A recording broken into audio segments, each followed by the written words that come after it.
Hi friends, welcome to Literature Guide.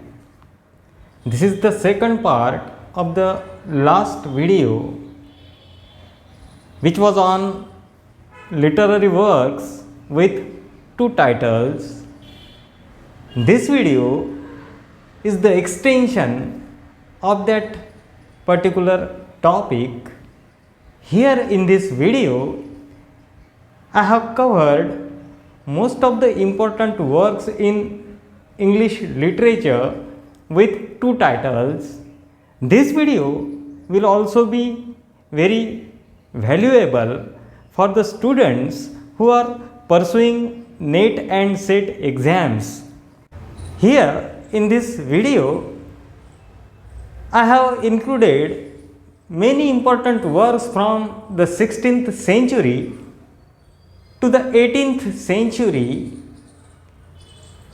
You will find those works with full of information. This video contains all important information related to the literary works carrying two titles. The questions are often put to the students in the NET and SET exams. That's why I decided to make a video on this particular topic. This is the second part of the last video which was on literary works with two titles. I think the third part will also come in a few days. I have already made many fine videos on different topics which are often asked in the NET and SET exams. I have already mentioned this thing to you in the last video also. You can watch all those videos by visiting my channel. Let's dive into the video and find out whether it is of any value for you or not.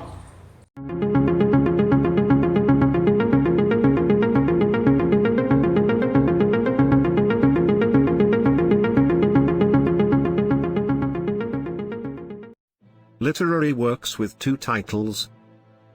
There have been many literary works produced with a single title, but some works hold two or multiple titles. Today, we are going to take a brief survey of some literary works in English literature which have two titles. A tragic play, The Tragedy of Tancred and Gismund, was produced by Robert Wilmot in 1591. The play is influenced by Boccaccio. It holds another title, that is, Gismund of Salerne. It is said that Henry Noel and Christopher Hatton also collaborated with Robert Wilmot. In 1594, Thomas Nashe, one of the university wits, produced a picaresque romance, The Unfortunate Traveller in Prose. The work has another title, that is, The Life of Jack Wilton. It is important to note that Thomas Nashe's The Unfortunate Traveller is a parody of Sir Philip Sidney's famous work Arcadia. It is dedicated to the 3rd Earl of Southampton. John Dryden produced a neoclassical tragedy, All for Love, which is known to the readers as The World Well Lost. The tragedy was published in 1678, and it is written in blank verse. It is important to note that John Dryden's All for Love is modelled on William Shakespeare's play Antony and Cleopatra. Sarah Tipper's autobiographical work, The Pilgrim's Viaticum, has another title, that is, The Destitute but Not Forlorn. It was produced in 1698. The work deals with the writer's moral reflections on the personal struggles. Jame Barker's novel, Exilius, carries another title, namely, The Banished Roman, which was published in 1715. It is a heroic romance on Jacobite themes. Ganiel Defoe's novel, Roxana, is known to the readers as The Fortunate Mistress. The novel was published in 1724. It deals with a life story of Mademoiselle de Bello, who is brought up in England and deserted by her husband. The novel resembles Ganiel Defoe's famous novel Moll Flanders, which was published in 1722. Like the heroine of Moll Flanders, Roxana leads her life as a kept mistress of one man or another protector. It is important to note that the heroine of the novel, Roxana, is as vulnerable as Moll. Ganiel Defoe has expressed his views on social and economic problems in society through these works. Alexander Pope's Peribothus, a mock critical manual, has got another title, namely, The Art of Sinking in Poetry. It was published in 1727. The work deals with the concept of literary depth, which stands in contrast to Longinus' concept of sublimity. Alexander Pope describes how the poet fails while trying to achieve sublimity, and as a result he falls flat. The writer has employed the term bathos for the shortcomings in the artists. The Provoked Husband, a comedy of manners, holds another title, that is, A Journey to London. It was written by John Vanbrugh, and afterwards completed by Colley Cibber in 1728. The History of George Barnwell, a prose tragedy, was produced by George Lillo in 1731. The play is based on popular ballad, and it was praised by Alexander Pope. Oliver Goldsmith criticized it as a tradesman's tragedy, as it was produced for commercial gains. Samuel Richardson's epistolary novel, Pamela, holds another title, that is, Virtue Rewarded, which was produced in 1740. It is Samuel Richardson's first novel. It is important to note that Henry Fielding bitterly criticized and lampooned Pamela in his novels Joseph Andrews and Shamala respectively. Samuel Richardson's epistolary novel, Clarissa, is tagged with another title, namely, The History of a Young Lady. It was produced in 1748. It is interesting to note that Henry Fielding, a rival of Samuel Richardson, appreciated and praised Clarissa. The novel is written in 8 volumes. As Richardson's Clarissa is an epistolary novel, the readers can find correspondence between Clarissa Harlowe and Anna Howe in the novel. The Female Quixote, a novel by Charlotte Lennox, is modelled on Cervantes' Don Quixote. The heroine of the novel Arabella is a female version of Cervantes' hero Quixote. The novel has another title called The Adventures of Arabella. The novel was written in 1752, and was appreciated by Henry Fielding, Samuel Richardson, and Samuel Johnson. Samuel Johnson's philosophical romance Rasselas has been tagged with another title, namely, The Prince of Abyssinia, a Tale. It was published in 1759. It is important to note that Rasselas deals with the theme of choice of life. The work comments on human life and puts stress on the idea that no single system produces happiness. It expresses the fact that philosophers, scientists, hermits and the rich all fail to attain absolute bliss and contentment. Oliver Goldsmith's famous topographical poem The Traveller holds another title, that is, A Prospect of Society. It was published in 1764.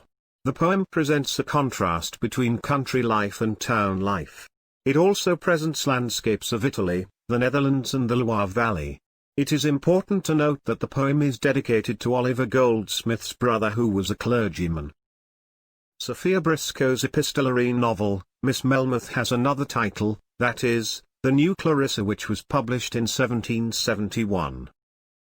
Oliver Goldsmith's famous comedy, She Stoops to Conquer, holds another title, namely The Mistakes of a Knight. It appeared in 1773. According to Oliver Goldsmith's sister, the play is based on actual incident in the writer's youth age. Fanny Burney's novel, Cecilia, is known to the readers as Memoirs of an Heiress. It was produced in 1782. Dr. Samuel Johnson praised the novel for the general power of the whole. It was also appreciated by Edmund Burke. Another novel by Fanny Burney, Camilla, has the second title, that is, A Picture of Youth, which appeared in 1796. Camilla Tirold and her suitor, Edgar Mandelbert, are chief characters. The characters are adroitly drawn by Fanny Burney. Fanny Burney called this novel as her grand ouvrage, not a novel but a work. Sarah Trimmer, an educationist of the 18th century, produced her most famous book called Fabulous Histories in 1786. The book is also known as The History of the Robins. The work deals with the themes of exploitation, didacticism, rationality, and compassion. Anna Barbault's Prose for Children Evenings at Home was produced in 1792. The work is known as The Juvenile Budget Opened. It comprises 6 volumes. I hope you like the video. I will again meet you soon with a new interesting topic. Rather, it will be the third part on the literary works with 2 titles. I would like to stuff that video also with full of information for you, so that you may not find any difficulty in solving the paper of English in NET and SET exams. Meet you soon with that particular video. But before I leave, I would like to remind you of the other videos also. They are also good for you. You just watch those videos and you will come to know why I am telling you this thing. Meet you soon, and don't forget to like and subscribe Literature Guide. Please subscribe Literature Guide.